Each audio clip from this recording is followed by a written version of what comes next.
देखुं बर्तमान से माने कोरीरू प्रार्थी न पाई बाहर प्रार्थी आनी से प्रार्थी देइछंती। निश्चित भाव में चक्रांत मे भी जी का प्रार्थी देइछंती गोटे का प्रार्थी दिखाई जे देइछंती से निश्चित भाव में आउ कौटू हारिबा भय से प्रार्थी देइछंती। जदि सी लड़ुंट संबलपुर में निश्चित भाव में अधिकार अच्छे लड़ाई लड़े ताल एठी कोरी रे पुणी माँ को प्रार्थी करिसेंती कोन पई ये गोटे प्रश्न संबलपुर रे हारिबा भय रे से का प्रार्थी देइछंती। नमस्कार मु स्वाधीन आपन को स्वागत करछि हमर स्वतंत्र साक्षात्कार को। साक्षात्कार अतिथि अछंती आकाश दास नायक। आकाश बाबू वर्तमान कोरेरु बीजेपी रे प्रार्थी अछंती। आकाश बाबू स्वागत करछि हम कार्यक्रम। कोन कहबे आपण बीजेडी रु छाड़ी बीजेपी रे वर्तमान प्रार्थी अछंती और बीजेडी रे विधायक थिले और बीजेपी रे आसिया परे आपण केते सपोर्ट मिलछि और केते लोकंकर समर्थन मिलछि। प्रथम कथा हला जे मु माटीर स्वार्थ पाई बा कोरे माटीर स्वार्थ पाई मु भारतीय जनता पार्टी सामिल हेली एवं आसला पर मु लक्ष्य करूछि जे लोकमानक मध्ये गोटे अभूतपूर्व उत्साह रही।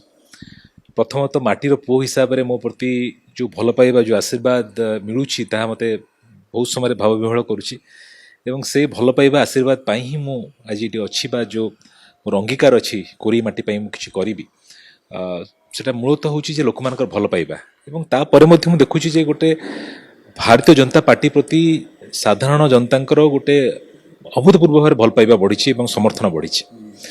तेणु ये जो भल पाइबाटा को पाथेय करिकि ही आमे ए निर्वाचन लड़िबु एवं स्थानीय जो कहि सारी जे माँ माटी एवं स्वाभिमान रो नारा दी आमे इलेक्शन लड़ुछु। लोक परिवर्तन होउछंती सत्तरे एथर ओडिसा रे परिवर्तन हबो कारण आपण लोकन को भेटुचंती लोकन सहित आलोचना करचंती लोक कहिबा एवं बैलेट माने स्विच टिपिबा अलग अलग थाए। निश्चित भाव परिवर्तन हबो तार कारण हला जे लोक माने अतिष्ठ हो गले जो भाव में पीसी चली जो भाव में साधारण जनताटी जिते दैनंदिन जीवन में जाऊँगी लांच नदेले कम होना से ब्लॉक रे हो तहसिल हो विभिन्न जगह हो एवं अनेक मौलिक समस्या रही समस्या गुड़िक समाधान हो पारना से गरीबी को से गरीबी रही एवं जनसाधारण चाहते जे एथर गोटे परिवर्तन आणवे नूतन शासन आणवे एवं जो भाव में सारा देश में गोटे विकासर धारा चली से विकासर धारा को ओडिशा को आणवे। आकाश गोटे कथा आपण देखिथिबे जे एथर बहुत कलाकार मान को एंट्री करागला आपण मध्य जने कलाकार सिने कलाकार तो आपण भावुचंदी सिने कलाकार माने बेटर वार्ता नहीं कि पहुँचे पारिबा ने जाना नेता जने पहुँचबे। मो मतरे जो माने भी कलाकार माने सामिल होइछंती सेमानकर राजनीतिक इतिहास अछि विगत दिन रे सेमाने राजनीति रे प्रत्यक्ष भाव परोक्ष भाव संश्लिष्ट थिले। विशेष भाव मु मो कथा कहबी जे मु राजनीतिक परिवार आसी मो पिला बेलू राजनीति देखी आसी मोर बापा जी कि जन संग्रामी राजनेता गरीब खटिकिया मेहनती आदिवासी मान सहित से काम कर अति निकटू ता देखी मु एक अंगीकार सहित एक प्रतिबद्धतार सहित राजनीति को आसी मूल लक्ष्य है कि भाव में मोर माटीर सेवा करी कोरेई मार सेवा करी ता सहित ओडिशावासी बा ओडिशार उन्नति पाई मु यत्किंचित मोर जहाँ मोर दायित्व ता निर्वाह करी। तेणु तेणु यही कथा को नहीं ही राजनीति को आसी निश्चित भाव में जड़े कलाकार भाव में कहले कलाकार भाव में लोक मान निश्चित भल पाइबा अधिक मिले जितेबाला मु बर्तमान कैंपेनिंग रे जाऊँगी लोक मान पाखु जाऊँगी माटीर पु हिसाब से भल पाइबा मिलूँ ता सहित जड़े कलाकार हिसाब से अजस्र भल पाइबा मिलूँ।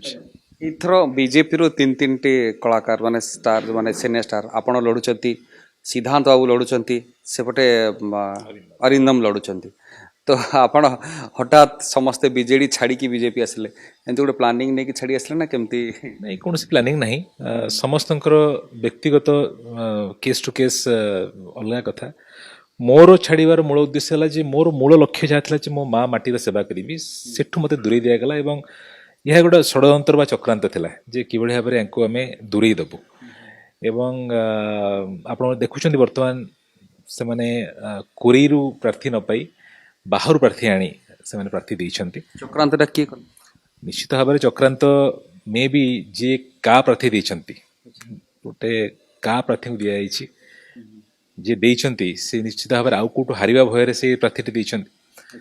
तेणु सीधा सड़क कथा आपण खा को इंगित करी कहउछन नहीं मु सीधा सड़क कथा संबलपुर रे लड़ुचंती सांगठनिक संपादक प्रणव प्रकाश दास ତେଣୁ ସେଠି ଯଦି ସେ ଲଢ଼ୁଛନ୍ତି ଯେଉଁ ପରିବାରବାଦ ବିରୁଦ୍ଧରେ ବାରମ୍ବାର ବିଜୁ ଜନତା ଦଳ କୁହାଯାଏ ଯେ ପରିବାରବାଦକୁ ଆମେ ବିଶ୍ୱାସ କରୁନାହୁଁ ଏବଂ ମାନ୍ୟବର ମୁଖ୍ୟମନ୍ତ୍ରୀ ବି ନିଜେ କହିଲେ ଯେ ମୋର ଉତ୍ତରାଧିକାରୀ ଜନସାଧାରଣ ବାଛିବେ, ପରିବାରରୁ କେହି ଆସିବେ ନାହିଁ।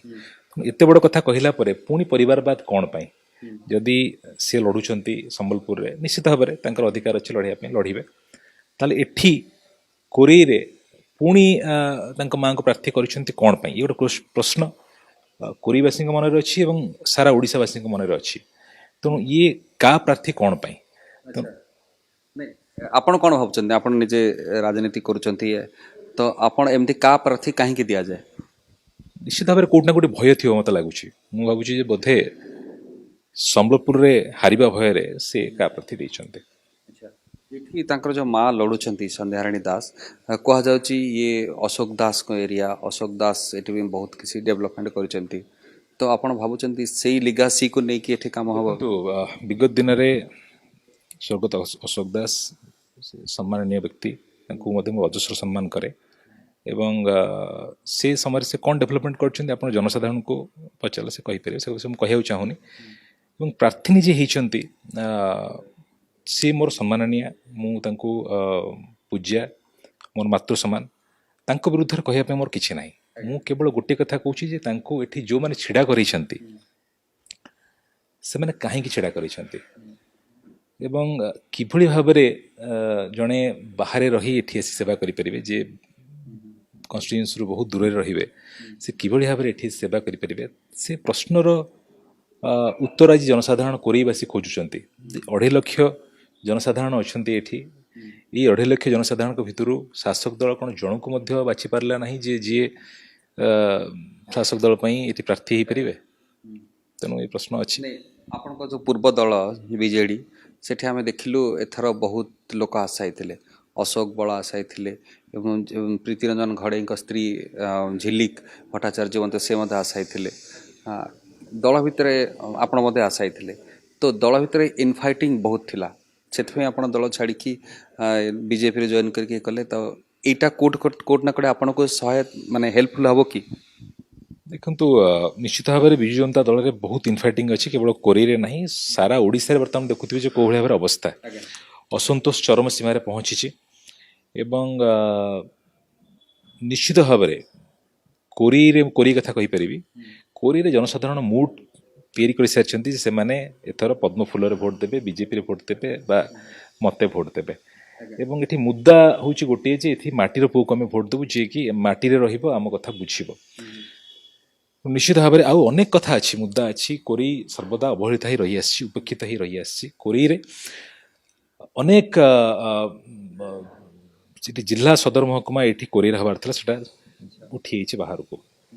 ମେଡ଼ିକାଲ କଲେଜ ମଧ୍ୟ ପର୍ଯ୍ୟାପ୍ତ ଜାଗା ଥିବା ସତ୍ତ୍ୱେ, ଡିଷ୍ଟ୍ରିକ୍ଟ ସେଣ୍ଟର ପାଣିକୋଇଲିରେ ଥିବା ସତ୍ତ୍ୱେ ସେଟା ମଧ୍ୟ ବାହାରକୁ ଉଠିଗଲା ଏବଂ ଅନେକ କିଛି ଅଫିସ୍ ଯେଉଁଟାକି ଗୁରୁତ୍ୱପୂର୍ଣ୍ଣ ଅଫିସ୍ ଆମର ଯାଜପୁର ରୋଡ଼ରେ ଏଠି ରହିବା କଥା, ସେଟା ମଧ୍ୟ ଧୀରେ ଧୀରେ ବାହାରିକି ପଳାଉଛି।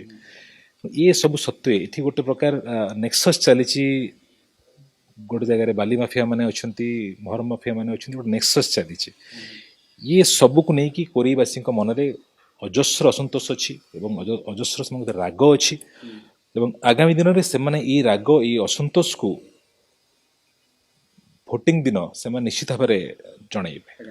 ସବୁ ଗୋଟେ କଥା, ଅର୍ଥବଳ ବାହୁବଳର ବହୁତ ପ୍ରୟୋଗ ହୋଇଥାଏ ନିର୍ବାଚନରେ, ତ ଆପଣ ଭାବୁଛନ୍ତି ଏସବୁ ଗୋଟେ ପ୍ରାର୍ଥୀକୁ ଜିତିବା ପାଇଁ ହେଲ୍ପଫୁଲ୍ ହେବ ନା ଅପୋନେଣ୍ଟକୁ ଜିତିବା ପାଇଁ ହେଲ୍ପଫୁଲ୍ ହେବ? ମୋ ମତରେ କୋରେଇବାସୀ ବହୁତ ସ୍ୱାଭିମାନୀ ଏବଂ କୋରେଇବାସୀଙ୍କ ସ୍ୱର ବା ଗଣଙ୍କ ସ୍ୱର ହେଉଛି ଗଣତନ୍ତ୍ର।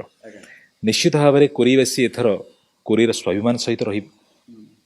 କୋରେଇବାସୀ ଏଥର ମା ମାଟି ସ୍ୱାଭିମାନ ସହିତ ରହିବେ ଏବଂ ମୁଁ ଆଗରୁ ମଧ୍ୟ କହିସାରିଛି ଯେ ଲଢ଼େଇ ମୁଁ ଲଢ଼ୁନାହିଁ, କୋରେଇବାସୀ ହିଁ ଲଢ଼ୁଛନ୍ତି, ଲଢ଼େଇ ମୋ ପାଇଁ ଲଢ଼ୁଛନ୍ତି ଏବଂ ସମସ୍ତେ ଜଣେ ଜଣେ ଆକାଶ ଦାସ ନାୟକ ହେଇକି ଲଢ଼ିବେ। ଦଳମତ ନିର୍ବିଶେଷରେ ଆମେ, ଯଦିଓ ମୁଁ ଭାରତୀୟ ଜନତା ପାର୍ଟିର ପ୍ରାର୍ଥୀ ହେଇଛି, କିନ୍ତୁ ଦଳମତ ନିର୍ବିଶେଷରେ ବର୍ତ୍ତମାନ ସବୁ ଦଳର କର୍ମୀମାନେ ବା ସପୋର୍ଟର୍ସ ମାନେ ଆସିକି ଆମ ସହିତ ଯୋଡ଼ି ହେଉଛନ୍ତି ପ୍ରତ୍ୟେକ ଦିନ ଏବଂ ଏ ସମର୍ଥନରୁ ଜଣାଯାଉଛି ଯେ କିଭଳି ଭାବରେ ଆମେ ଆଗାମୀ ଦିନରେ ଏ ନିର୍ବାଚନ ଲଢ଼ିବୁ। ଆପଣ କହୁଛନ୍ତି ଯୋଡ଼ି ହେଉଛନ୍ତି, କିନ୍ତୁ ଆଜି ଆଲେକ୍ଜାଣ୍ଡର ଦାସ ଯିଏ ଥିଲେ ବିଜେପିରେ, ସିଏ ବର୍ତ୍ତମାନ ବିଜେଡ଼ିରେ ଜଏନ୍ କଲେ, ତ ଆପଣ ଭାବୁନାହାନ୍ତି କି ଆର କିଛି ଇମ୍ପାକ୍ଟ ରହିବ ବୋଲି? ଦେଖନ୍ତୁ ଯେଉଁମାନେ ଟିକେଟ୍ ଆସିଥିଲେ ବିଗତ ଦିନରେ ସେମାନେ ବିଜେପିର ଯେଉଁ ଟିକେଟ୍ ଆସିଥିଲେ ସେମାନେ ଦଳ ଛାଡ଼ିଛନ୍ତି, କିଛି ଜଣ ଦଳ ଛାଡ଼ିଛନ୍ତି। କିନ୍ତୁ ବହୁତ ବଡ଼ ଶକ୍ତି, ଜନସାଧାରଣଙ୍କ ଶକ୍ତି ପ୍ରତ୍ୟେକ ଦିନ ଆପଣ ମୋର ଅଫିସକୁ ଆସି ଦେଖିବେ, ପ୍ରତ୍ୟେକ ଦିନ ଜଏନିଂ ହେଉଛନ୍ତି। ପ୍ରତ୍ୟେକ ଦିନ 400, 500, 600 ଲୋକ ସେମାନେ ବିଭିନ୍ନ ଦଳରୁ ଆସି ଏ ଦଳରେ ଜଏନ୍ ହେଉଛନ୍ତି। ବେଶୀ କୋଉଠୁ ବିଜେଡି ନା କଂଗ୍ରେସ? ଉଭୟ ଉଭୟ ବେଶୀ ଯଦି ମୁଁ କହିବି ବିଜେଡ଼ିରୁ ହିଁ ଆସୁଛନ୍ତି, କାରଣ ବିଜେଡ଼ି ଏଥର ମେଜର ଦଳ ଏଠି ଅଛି, ତେଣୁ ସେଠୁ ହିଁ ଆସୁଛନ୍ତି ସମସ୍ତେ। ମୁଁ ବହୁତ ଶକ୍ତି ଆମର ବଢ଼ୁଛି, ବିଶେଷ କରି ଯୁବକମାନେ ଯେଉଁମାନେ କି କୌଣସି ଦଳରେ ନାହାନ୍ତି, ପ୍ରଥମ ଥର ପାଇଁ ସେମାନେ ଆସୁଛନ୍ତି, ସେମାନେ ମଧ୍ୟ ବହୁ ସଂଖ୍ୟାରେ ଆସି ଆମ ସହିତ ଯୋଡ଼ି ହେଉଛନ୍ତି। ପ୍ରଧାନମନ୍ତ୍ରୀ ଆସିଥିଲେ ବ୍ରହ୍ମପୁର, ସେ କହିକି ଗଲେ ସରକାରର ଏକ୍ସପାୟରି ଡେଟ୍ ହେଇଗଲାଣି, ଏକ୍ସପାୟରି ଡେଟ୍ ହେଉଛି 4 ତାରିଖ ଏବଂ ବିଜେପି ଏଠି ସରକାର କରିବ। ତ ଆପଣ ବିଜେପିର ନେତା ହିସାବରେ ଆପଣ କେମିତି ତାକୁ ଗ୍ରହଣ କରୁଛନ୍ତି ଏବଂ କେମିତି ଦେଖୁଛନ୍ତି? ଏବଂ ବିଜେଡି ମଧ୍ୟ କହିଛି ଆମେ 9 ତାରିଖରେ ଶପଥ ପାଠ ହେବ ଏଠି ବୋଲି।